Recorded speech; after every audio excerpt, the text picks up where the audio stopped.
As efforts to slow down the spread of COVID-19 continue, millions of Africans are joining the list of those struggling to afford basic food and sanitation. And now supply trucks are unable to carry food deliveries across the border. Our next report brings you all the details. Take a look. Widespread testing of trucks in East Africa is delaying essential supply of food for many migrants stuck across borders. According to World Food Programme, its trucks carrying essential food supplies are stuck at Kenya's Mombasa port and some at the Ugandan border. There was a fear at the start, before COVID-19 arrived in the region, that governments might be protectionist and try to keep out COVID-19 by closing their borders, which would have been the worst thing to do. Governments have understood that, and they've even prioritised humanitarian assistance from the World Food Programme and others to get through borders. But still, there is this problem with the drivers and fears that they may have COVID-19. So governments are trying to fix this problem, but it's quite a complex one. Uganda government stepped up efforts after several truckers tested positive for coronavirus, thereby imposing strict restriction on their movement across the border. Most truckers are now jobless and the economic impact is inevitable. There was a fear that the economic repercussions, the socio-economic repercussions of closing borders, of not allowing people to move around, would cause more deaths than COVID-19 in the region itself.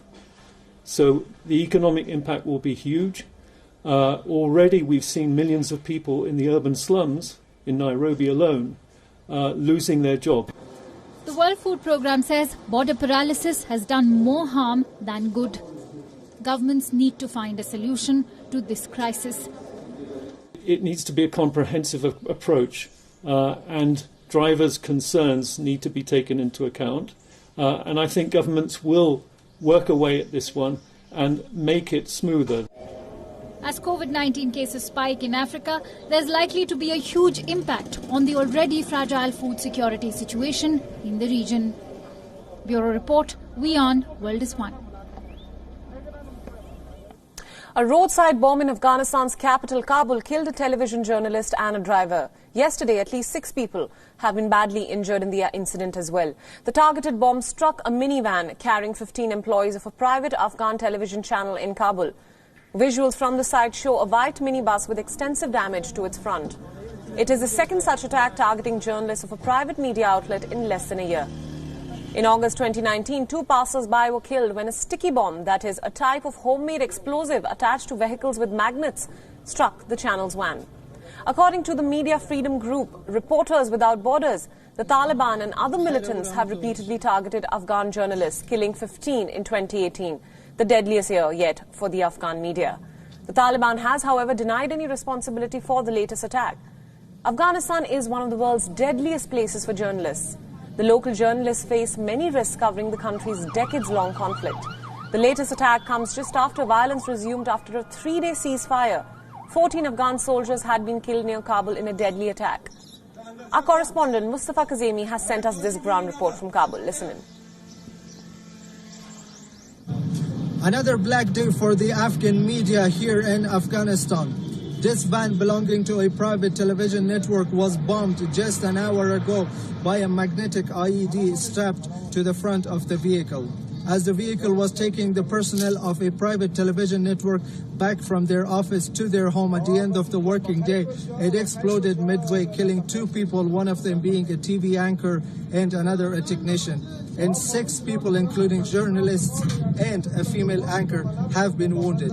No insurgent group has so far claimed responsibility, but this is the second time in the past year that this TV channel's personnel or vehicles get attacked by unidentified groups or individuals.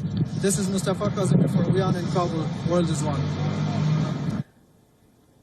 Hollywood's former movie mogul Harvey Weinstein, who is currently serving a 23-year-long prison term on rape and sexual assault charges, has now been hit with 4 additional rape charges. 4 unnamed women filed a lawsuit in New York against convicted rapist Harvey Weinstein this week, alleging sexual assault dating from the year 1984 to 2013. According to the reports, one of the 4 women who alleged rape on Weinstein was just 17 years old at the time of the crime. The woman, who is now 43 years old, alleges that Weinstein raped her in a hotel room in 1994 during what she thought would be a meeting about helping her break into the entertainment business. Meanwhile, the lawsuit also names as defendants Weinstein's brother, Robert Weinstein, and their company Miramax and Disney, which owned Miramax at the time. The suit alleges that Robert Weinstein and other executives and employees turned a blind eye to the alleged abuse, and some were even complicit in facilitating some encounters. In March 2020, Weinstein was sentenced to 23 years in prison by a New York judge for sexually assaulting former production assistant Mimi Haley and raping Jessica Mann, a former aspiring actress. His conviction was hailed as a victory for the Me Too movement against sexual misconduct by powerful men.